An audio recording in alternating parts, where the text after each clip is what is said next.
Howdy there folks, this is Lapidary Dave, and I'm very excited to share this machine with you today. This is the Vevor faceting machine. This machine cost about $180 to $260 depending on where you buy it.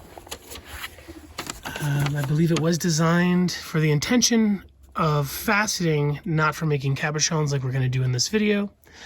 I will be taking this machine to a very good faceter friend of mine who lives here in Taos to make a faceting review video on this machine in the future. It does come with the tools you need for faceting, the index and the mast and all that stuff. And where a lot of people in the faceting world tend to really not like this machine, you know, there's folks who are dealing with a lot less around the world, where they're just sticking a stick into a piece of wood that they drilled and then by eye holding it at an angle. So it really comes down to the artist, how bad you want to do it, your technique, and your expertise. For whatever reason, this machine comes with a bag of ceramic tumbling media. I thought it was blocks of dopping wax. It is not. It is ceramic tumbling media. If anyone knows why this comes with the machine, feel free to let me know. Maybe they thought this was chip dopping wax and they put it in here. But even on that little piece of paper I was showing you folks earlier, it does say that it's a ceramic media. Comes with a few dops, and it comes with the bolt and washer to attach the faceting contraptions. It also comes with a master lap.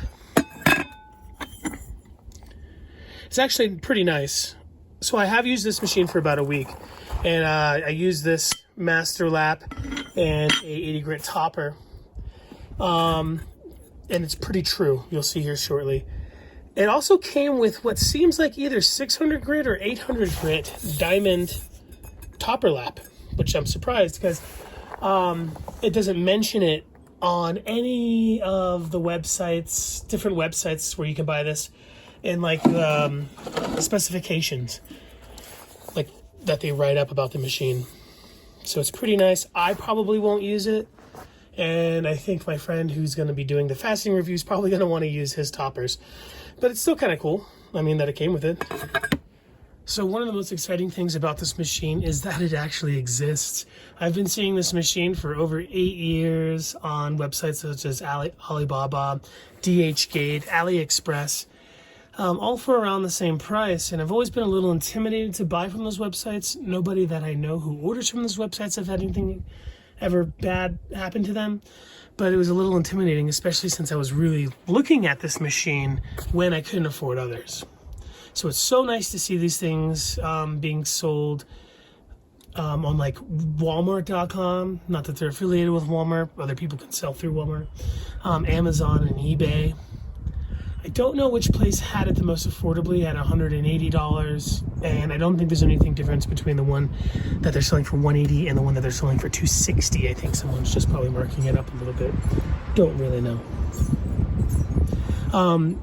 Yeah, it's so exciting that they're here because that there's so many other products on those websites that are so much more affordable than anything here in the States, such as slab saws going for as low as like $800 for 16, or even less sometimes for 16-inch slab saws.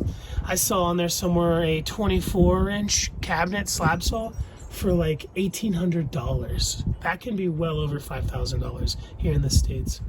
Now, you know, is it quantity over quality? Sure.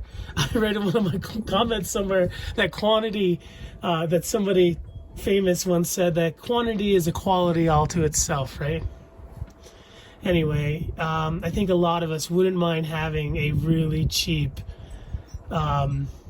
slab saw, even if you have to baby it a little bit more.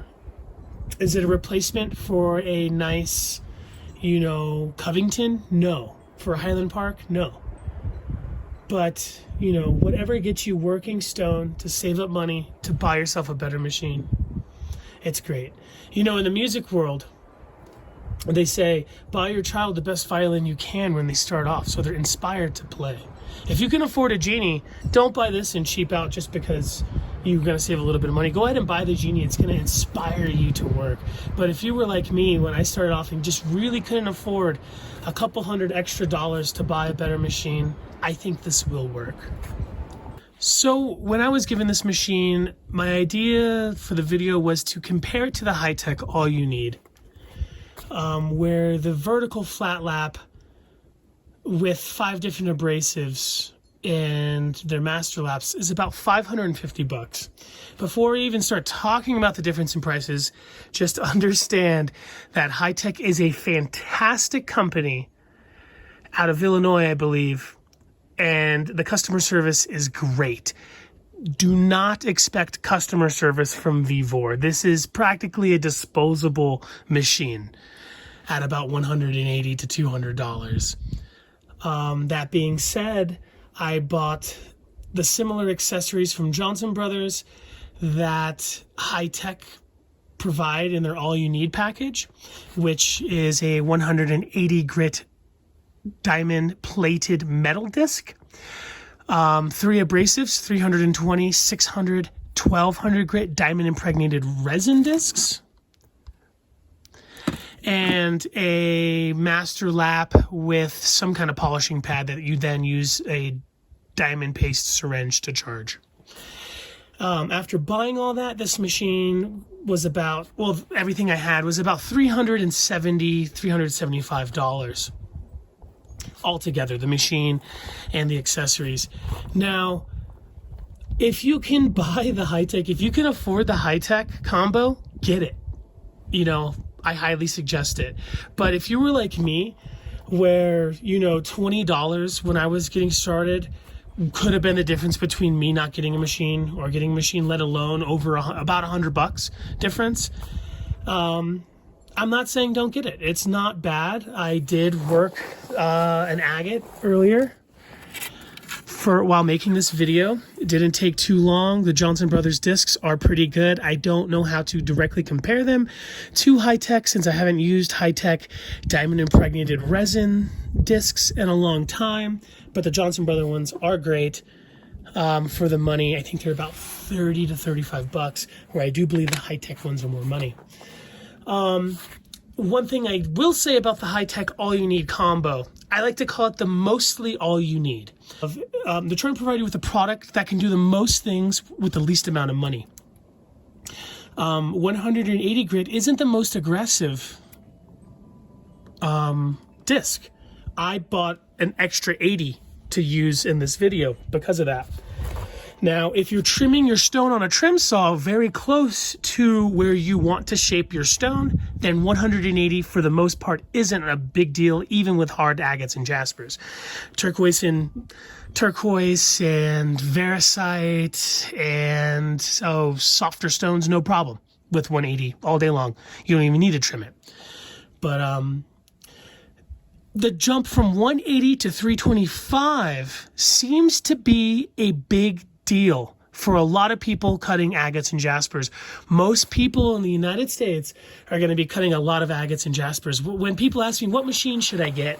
Because I'm not going to just tell them Diamond Pacific because they sponsor my YouTube channel. I want you to have the best machine for you, and Diamond Pacific does too. You know, most people just end up at Diamond Pacific after years because, in my opinion, they make the best wheels in the industry and one of the most versatile machines in the industry, you know, the Genie. When they ask me, you know, what machine should I get, the first thing I say is, what are you going to cut? Are you going to cut agates? You're going to cut jaspers? You're going to cut turquoise?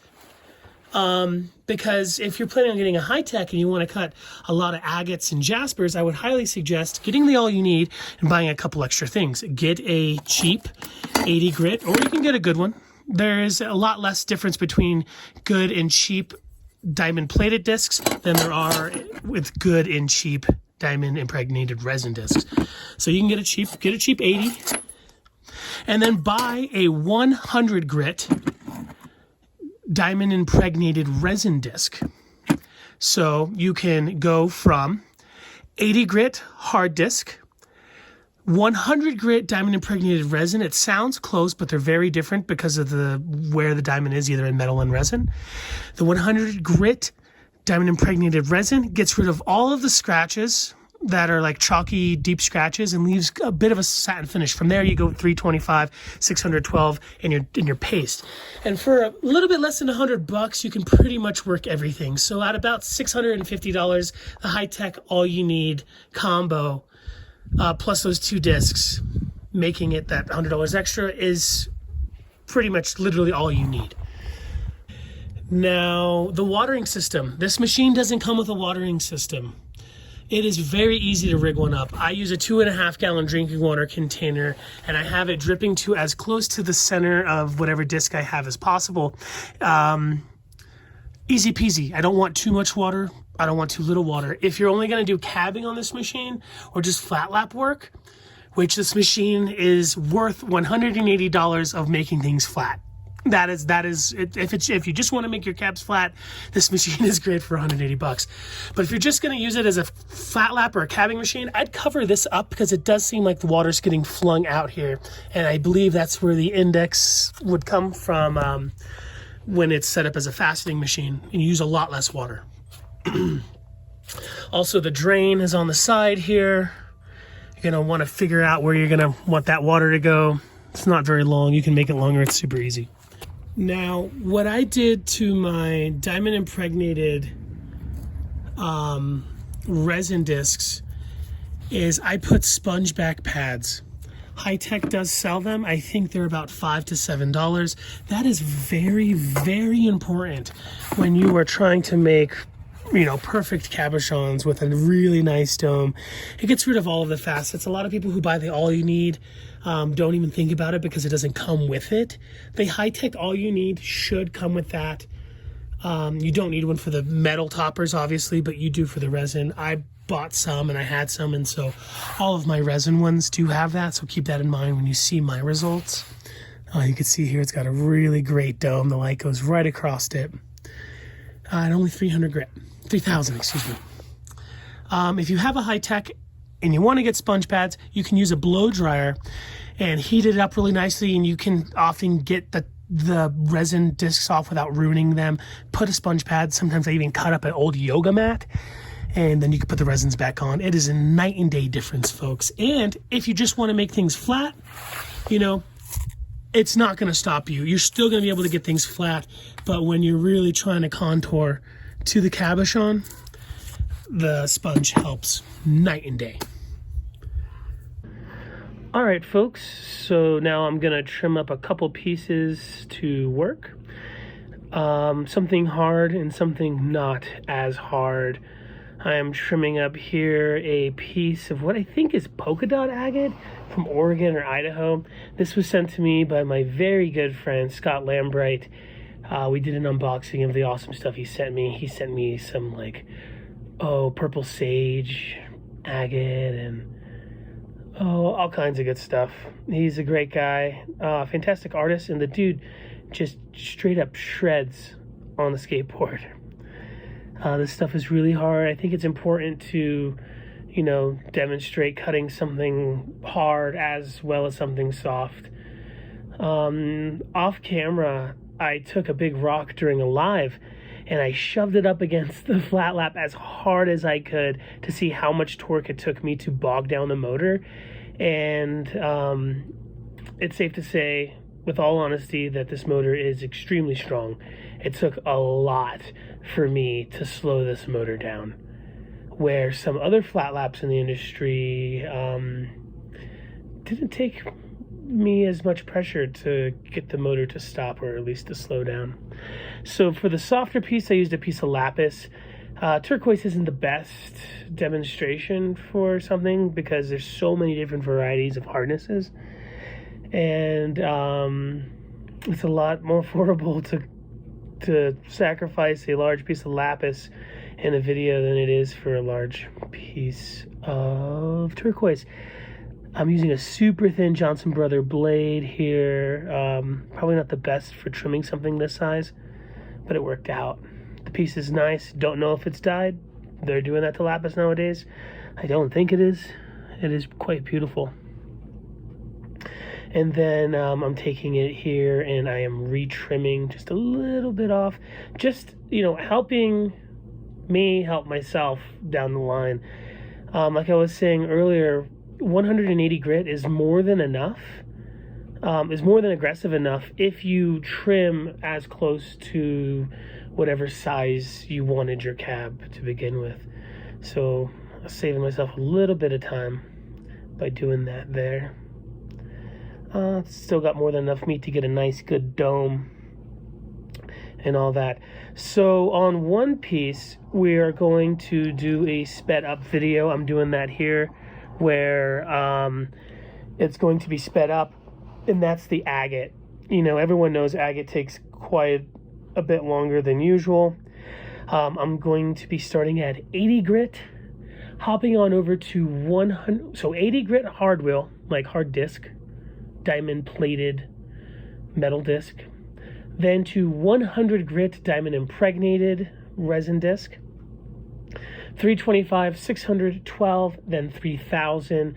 I will not be doing any kind of final polish, just taking it to 3000. And from there, you'll be able to see that it works quite well.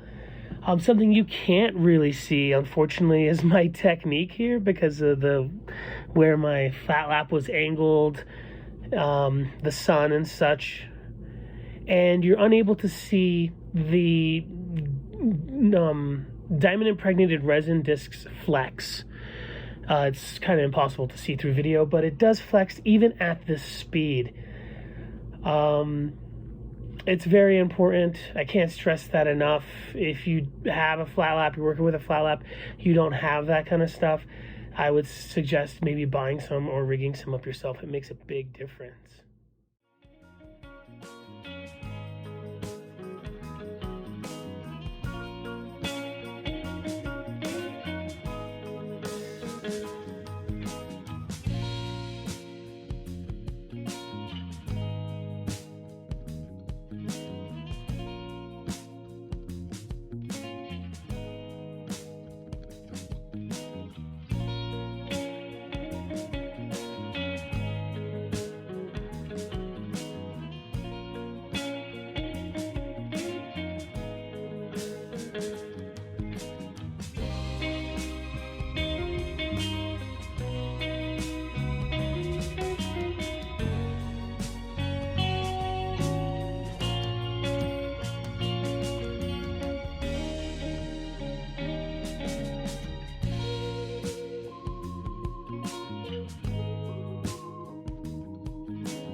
So that agate came out really nice. Pretty impressed. In the future, I think I'd really like to compare other brands of diamond impregnated resin discs. There's a few more than just High-Tech and Johnson Brothers. For this next piece, I'm actually going to dop it. I got a little piece of aluminum here that I got from Nick at Cutting Edge Supply. And I'm just going to wob some glue on here that I got from Sweet Jim. I probably just put way too much. Oh no. We've got some activator here. Oh my gosh. What did I do? Anyway, yeah, I'm actually going to build it up just a little bit more. Then just that little bit. Oh boy. Never dopped this type of glue before. I don't know if it's CA or what. Sweet Jim loved it. It was his favorite glue. It is this brand, Bob Smith Industries Instacure Gap Fill in Medium. It can be really hard. In the past, we just like cut the wooden dop, so this was probably a terrible idea. Whatever. If it lives on the stick for the rest of its life, so be it. Oh boy. All right. I'm gonna let that sit for a while. And then we're gonna go cab it. In real time this time. So you'll be able to see how true the arbor is on the Vevor. How long it takes me to swap out the discs, and how long it takes me to cab.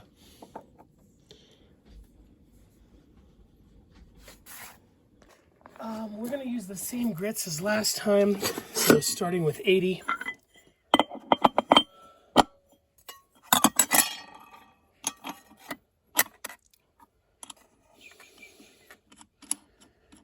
It is a reverse thread, lefty tighty, righty loosey.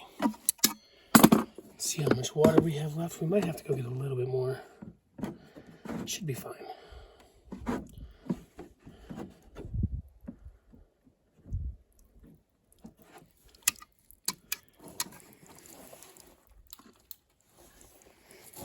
It works when we plug it in. Works better when we plug it in. So unfortunately, I accidentally forgot to push play, but I'm kind of happy I did because something different has happened since I started. I did start preforming this, maybe 15, 20 seconds of preforming. A sound has started on this machine. I don't know if it was from me like pushing too hard, from testing it on the last stone, but you have a listen.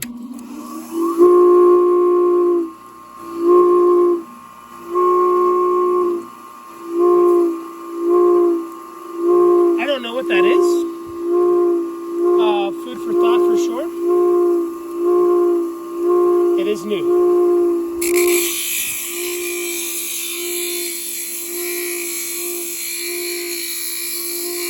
We're gonna ride this thing till the wheels fall off.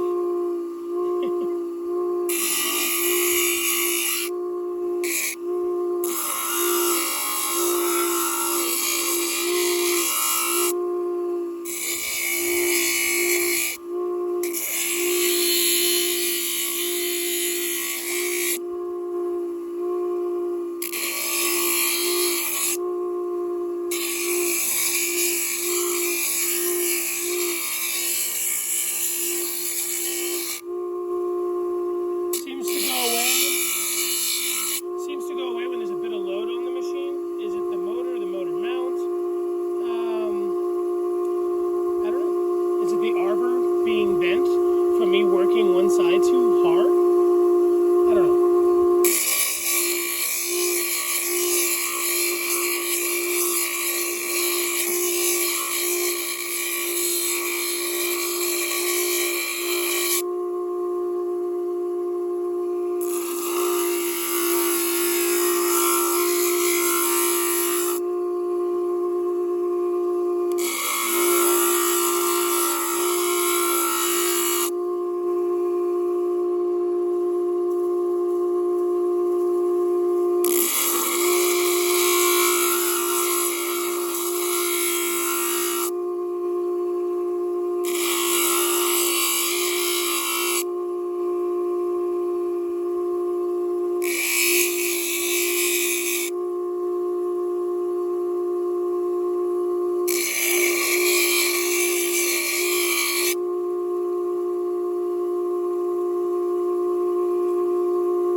honest, I'm not the best at working a flat lap. It's been quite some time, especially with a DOP.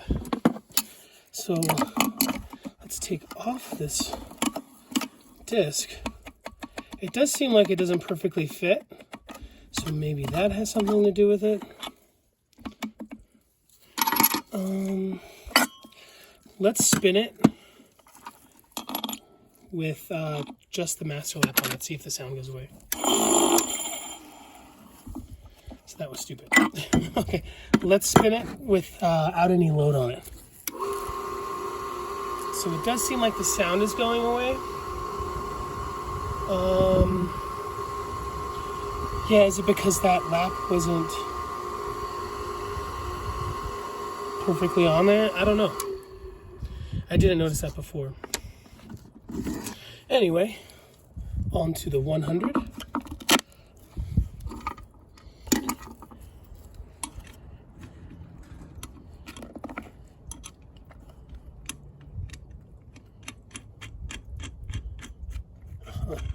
It works so much better when I remember the washer.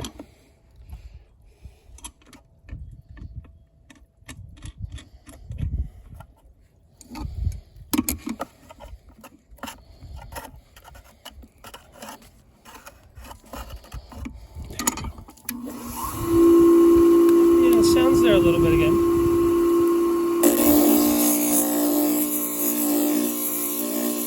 Kind of goes away with the load on there though. I don't know. If anybody has any ideas, please let me know what you think.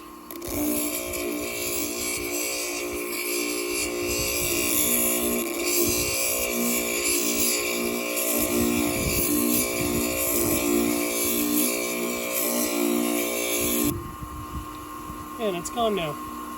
Huh.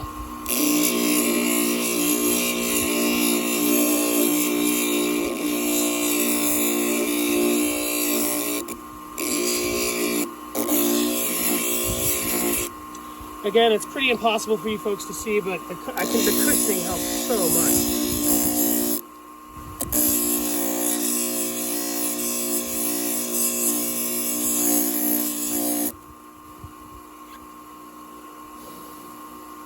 Gotta dry it off. Check those scratches. It's actually not the easiest stone to do because it's a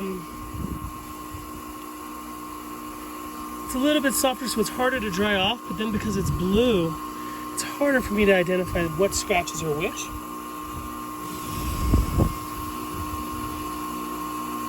Which scratches are which one? I think we're almost done with this grit.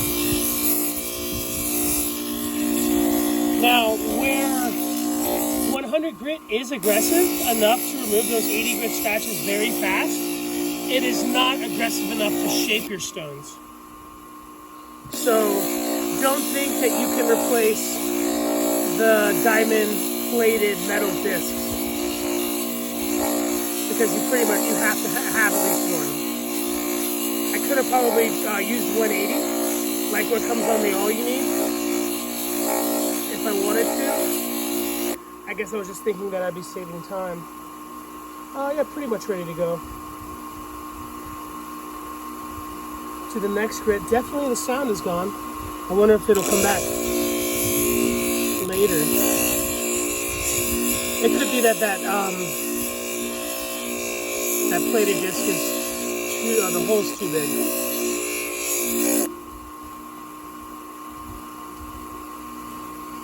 Even though it's a bit of a sacrificial stone to the video, we're going to do our best to make it as best as we can. So we're making sure it has a good enough girdle, somewhat consistent on the size of the girdle around.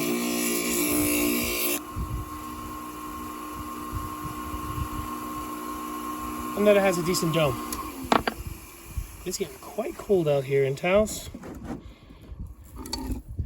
Hands are freezing, to tell you the truth.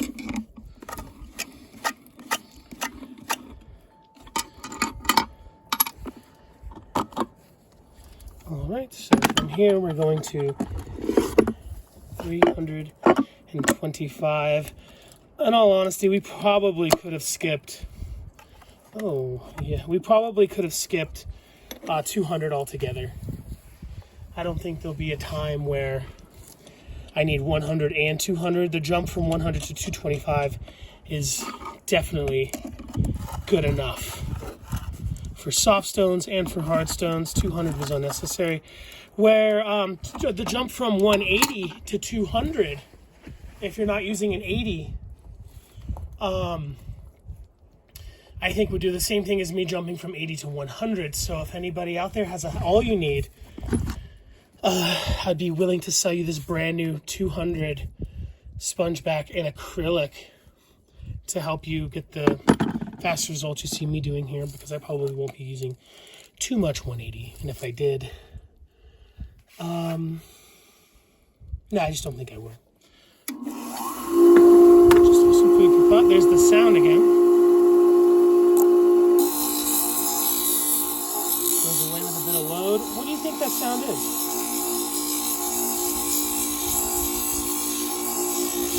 The sponge is so important, folks. I cannot stress it enough.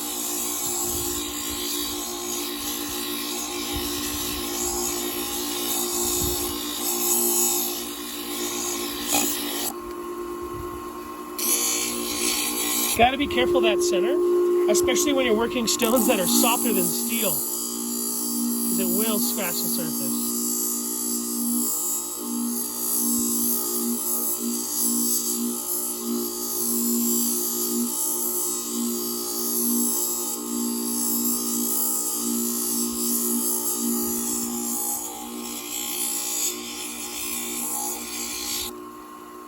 I'm checking it dry.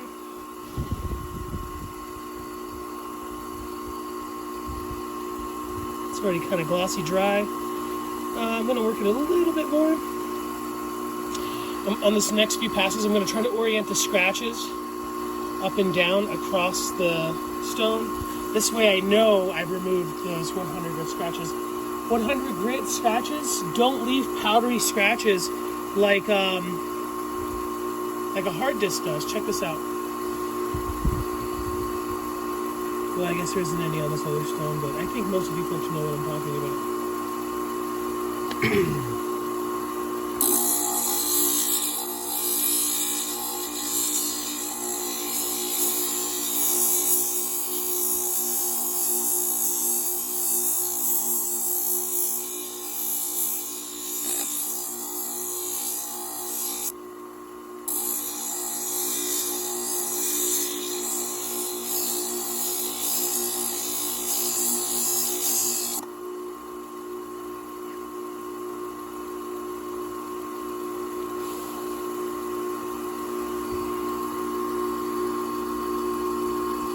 All right, I think we're ready for the next grit.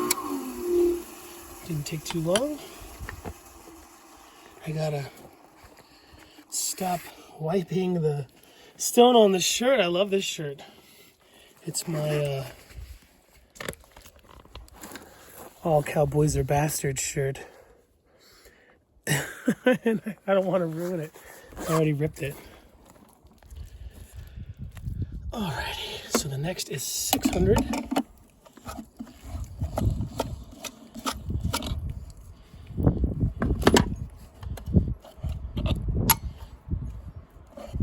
Still haven't figured out how to get these off the right way. So I think it's because I had to put a hole in these resin discs. It's not perfectly the same size and it's getting caught on the threads. Maybe that has something to do with the sound. I don't know.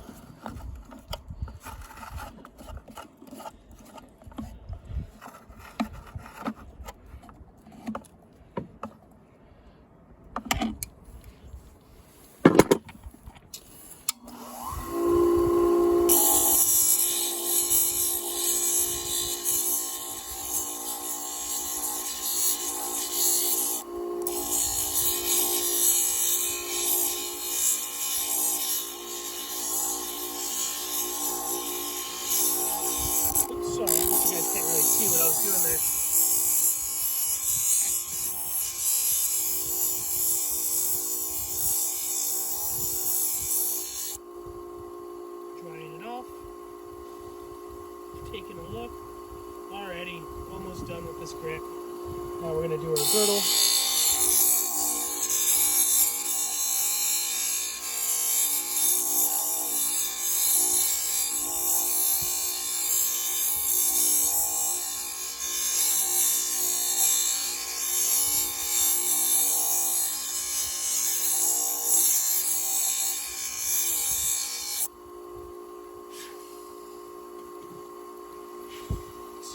Dry everything off to make sure I'm ready for the next grit. You can see here the surface. Let me get in the light a little bit. Light's moving fast over here. Already glossy. I could probably buff this up and totally be done. Now I'm looking at my girdle. I'm going to work the girdle just a little bit more because I'm seeing some facets, some linear facets there. What I'm going to do is kind of roll it over. Just a little bit. I do think that 1200 grit would be able to get a lot of that. So just some line facets right above my girdle is what I'm talking about.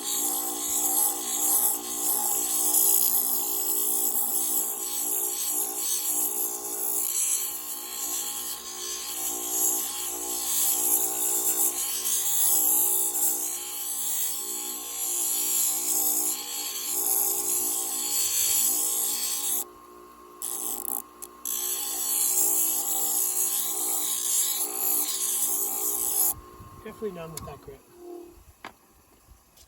Doesn't take too long at all. And this is about the same speed. Excuse me, this is taking about the same amount of time as the agate. I just know letting the agate be in real time would turn this probably 30-45 minute video into well over an hour and a half probably. I was forgetting to put the washer on and having to take it on and take it off, and had to make some of the holes in the resin discs a little bit bigger after putting it on and figuring it out and struggling to get it off because the resin was tying it up. So trust me, it's for the best. There was no movie magic there where, I spent an hour and a half making it better. Most of the speeds were either 10 times speed or 8 times speed on the agate.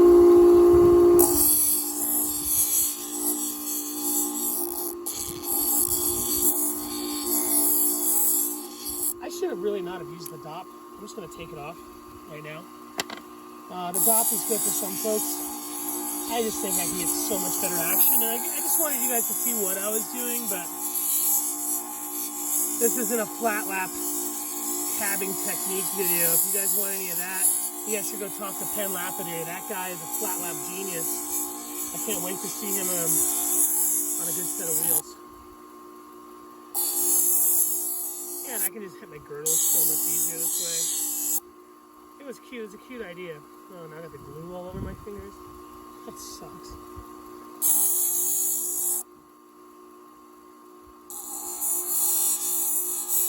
Anyway, I think I'm already almost done with this grit.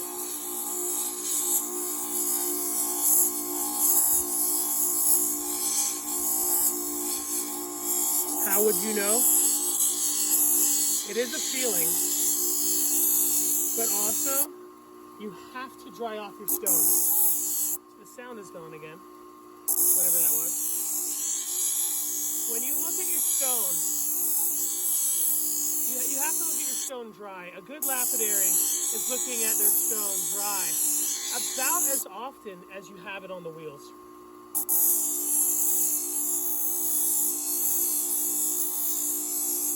If you don't look at your stone and you miss the spot and you go up to like 1200 grit or 3000 grit all the way from 80 where you missed your scratch, you stand no chance of removing that scratch in any feasible amount of time.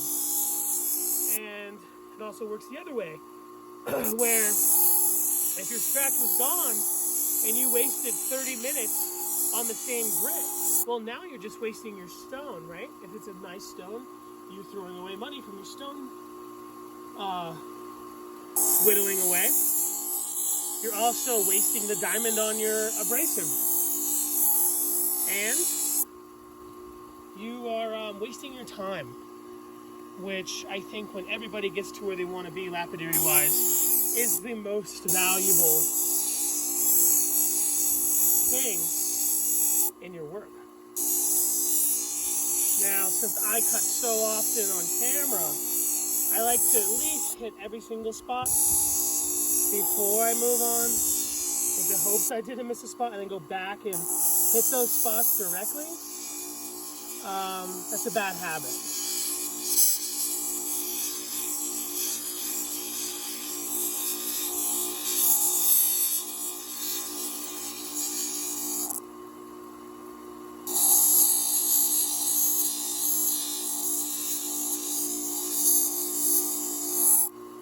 All right, so now we're gonna check it because we don't know. 1200 grit is a pretty easy grit to distinguish. It's about the grit where most human eyes can no longer see the scratches. It really depends on the stone. Softer stones that just need to be stabilized, you can see the scratches. On this lapis, it already looks shiny. You cannot see the scratches with the naked eye. There's a little facet on the bottom there. You see that? It's about the same grit. I'm going to go back and hit that really quick. Little facet up there from 600 grit because it is relatively soft stone. And the pads are pretty new, so they're a little bit more aggressive than they might be when they open up a bit. But we're looking pretty good. I'm going to go ahead and just hit those really quick before we move on to 3,000. I'll be very happy because I'm freezing out here.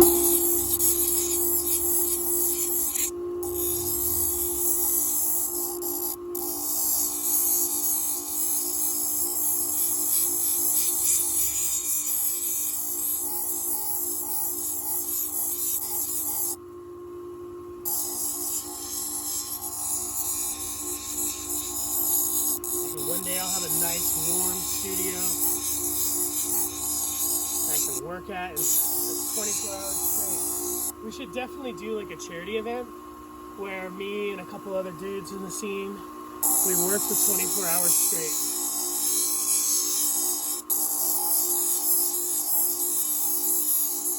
Maybe we could split it up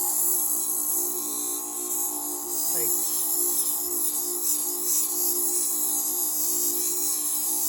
between like 4 or 5 different creators, and everything we cut gets sold as we cut it for charity.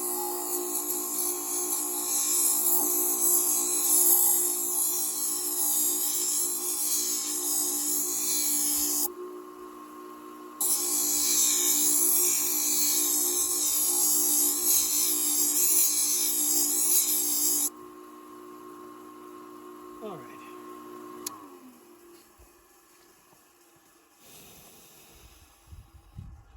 One last grit that we can go inside. I was gonna buy some felt. Actually, I was gonna buy leather and kind of just jerry rig a felt, because felt doesn't need to be very cushioned. Either does leather, really. I have an old leather pad with a bit of cushion from my old Easy Cab that I no longer use. Easy Cab's a cool machine, but my grandpa uses it. And he doesn't want to give it back, I'm sure.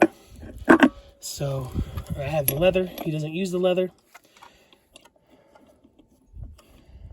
And so I could easily turn that in to the leather polishing pad for this machine.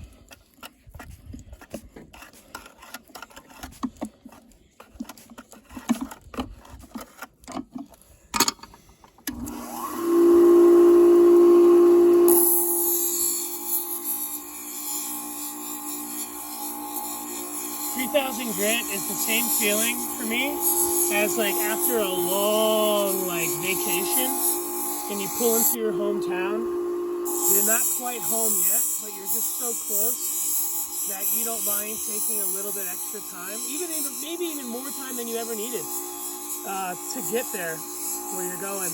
3000 grit will pretty much zap away 1200 grit scratches if you did it right.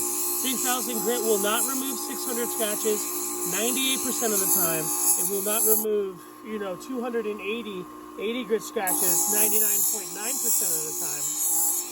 The only exception is if you're pretty much cutting something extremely chalky. And then at that point, 3000 grit can pretty much be fastest.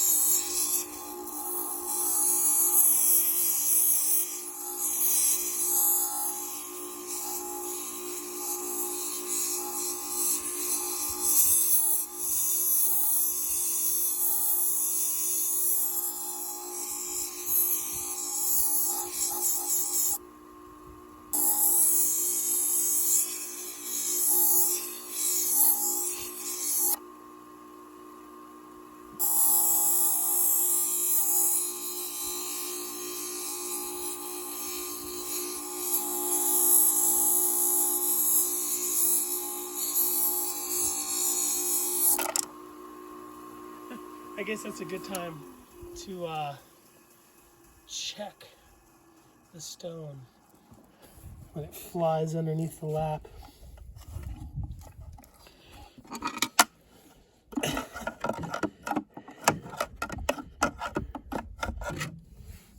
Don't want to have to remove the lap. That would really stink, but my hand is so cold that, oh well, just remove the lap, I guess. A little bit easier than me struggling. I just have no feeling in my fingers to even know if I'm touching the thing. That's one of the terrible things about working in the cold. Another bad thing is my hands get so numb from working in the cold that I can't tell if my fingers are getting grinded by the grits because I just can't feel them. It's not a good thing. There's a few things I can do. I could get like a really big aquarium heater and just use pumps for everything and have a nice little warm thing. When I have nice hot water, it doesn't matter how cold it is in my shop or outside. When my hands are warm, I am good to go. So I should probably figure something out sooner than later. Well, let's check the stone.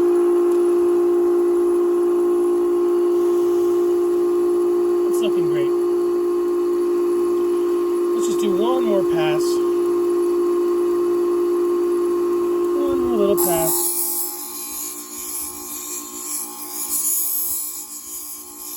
Then we're going to go look at it under the light in my shop if you folks don't mind. I'll make it one continuous thing over there so you don't think I'm tricking anybody. Because I want to be by my heaters. It is so cold. Well, out here, the water is freezing my fingers. I mean, I can't complain to Minnesota, Wisconsin, Washington State folks, or you people in Alaska.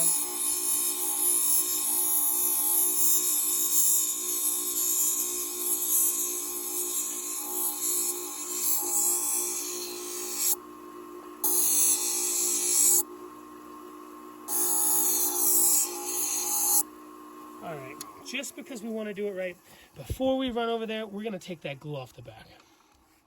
Because I just don't want to I don't want to give it half effort. I want to give it the full monkey like it deserves. If something's worth cutting, it's worth cutting right? If you're going to sell something, you should give it the best you can. Although I can't even pick up this lap. My fingers are so cold, I can't feel anything. All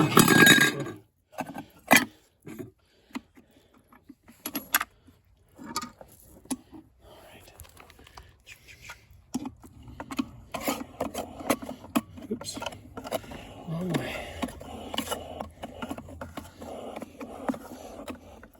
I can't even feel the pliers.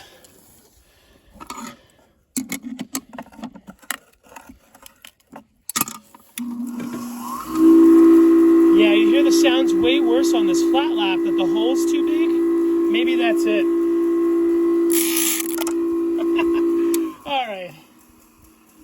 All right, we're not taking the glue off. The glue's all right, if I can get it out without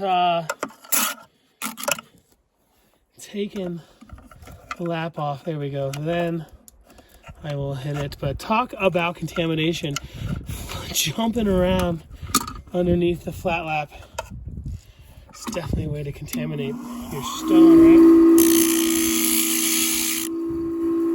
Maybe if I lap on this side, at least it'll fly that way, right?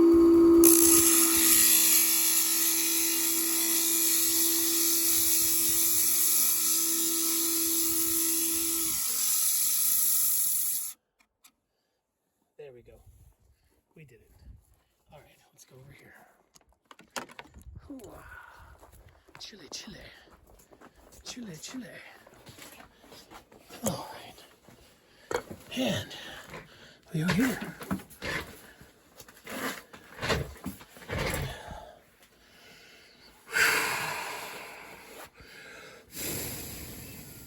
Kitty! Pancake! Where are you? Meow.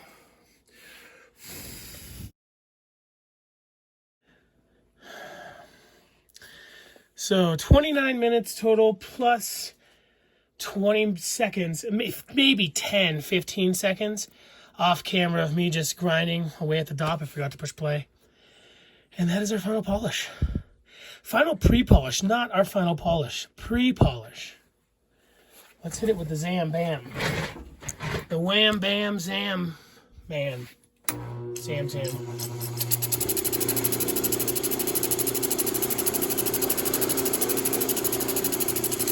Now, even if you can't afford a machine and you're buying a Vevor because you can't afford it, Harbor Freight bench grinders and polishers are like under 50 bucks. So you can get something that spins fast with cotton in order to do a final polish. 3000 grit for some people is good enough, but I don't consider it a final polish. That's a pre-polish.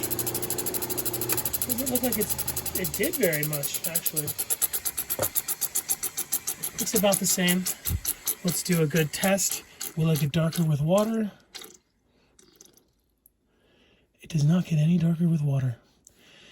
But look at those scratches there on the top. That is definitely from it falling underneath the machine. Look how irregular this one like just curls up like that, where the machine doesn't move like that. It's definitely from it falling on the ground, but it looks good. Water isn't darkening the stone. That's a good example of how dark the stone can be. Or I would say that's the beginning of a potential professional polish. You know what I mean? Anyway, I'm going to warm my hands and then we're going to chat a little bit.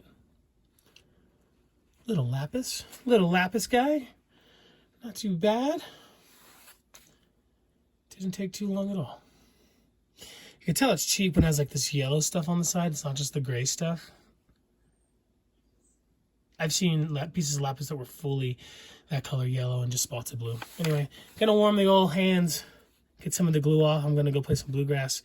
But before I do that, I'm gonna warm the hands up and we're gonna chat a little bit more about the machine. So that's that. I hope you enjoyed. It's not perfect. Again, it's not a replacement for a higher quality machine. But then again, it's not a cabbing machine. It's intended for faceting. Can't wait to see how good it is at that. I mean, if it just gets you started, then it'll be worth it. If you can afford a high-tech, get a high-tech. If you can afford a Genie over a high-tech, get the Genie. Get the best you can. It's going to inspire you. But if you have to start small, I think the Vevor is all right. Get you going, making money. Then you can hit me up and say, Dave, I heard you're a distributor at Diamond Pacific. Go ahead and get me a Genie and a Wizard trim saw and all the fixins. Thanks for making the Vevor video or the tile saw video or the drill press video. You could even cheap out a little bit more than I did in this video. You know, back when I used to flat lap a lot, like I said, I used to make my own sponge back pads out of yoga pads. My girlfriend ran a hot yoga studio. And I used to use these silicon carbide PSAs. These are great. Even better than diamond for some things. People love silicon carbide for certain things. For instance, a bull wheel and a Richardson doesn't use diamond for a reason. These are like $1 each. Now, you're going to have more fun overall with diamond, but just a little bit of, just something to, if it gives you any ideas, just thought I'd show these. And even when it comes to master laps, I've seen people use CDs. R.I.P. Doug and Zane's Hawaiian Wedding. But yeah, there's a dude online who facets with what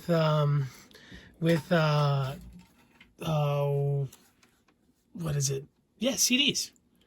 I think his name begins with an A. Anyway, thanks for watching. Like the video if you like this stuff, or even thumbs down the video if you hate it. Doesn't matter to me. It's all a reaction. It all helps the channel. Comment anything you thought that I missed, or you thought that I should, remind folks, or let people know. I will be doing a follow-up video on this machine soon, perhaps shortly after the faceting demonstration on the Vevor. Maybe after a couple months. I give it like 3 months if the thing just doesn't completely fall apart or seize up or anything, And I do plan on doing reviews of the other Alibaba products. Their Vevor brand has another flat lap faceting style machine that actually has a little duplicator on it. It rolls this little brass oval cab, and then on the side we'll have your dopped stone, and it actually makes it's a duplicator for cabochons. It doesn't look very powerful. It looks kind of rudimentary, but it did exist. And I'd like to make a video of that. Definitely want to get their 16-inch slab saw trim saw that you actually crank the carriage forward. So like you can cut it at your own speed. You can go really slow if you want to, or you can crank it moving. It's ridiculous. I've never seen anything like it. They have a preforming machine, I think, on Alibaba. Vevor also makes a Cab King clone that I would like to do a review on. Again, I think the clone is maybe just a couple $100 cheaper than the Cab King. It is pretty much a spot-on clone. But here's the thing. Are they going to help you? You know what I mean? Are they going to take your call and walk you through, troubleshooting your machine? If you dropped your machine and you broke the hood, are they going to send you another one for free like Cab King would? You know what I mean? Cab King's a pretty great company. I don't believe they're made in America. I'm pretty sure they're not. But they're not bad. I like Diamond Pacific. It's my Cadillac, but Cab King's cool. Still want to try out that machine. And one day buy one of those super cheap 24 or 30-inch slab saws from Alibaba. There's a lot that can go wrong with one of those. Like this machine, I'm using it for a way it wasn't intended, and I can kind of get by. I mean, making it cab is pretty much just putting the stone against something spinning, but slab saw technology is pretty interesting. Yeah, thanks for watching, folks. I really appreciate it. Yeah, love you. See you soon.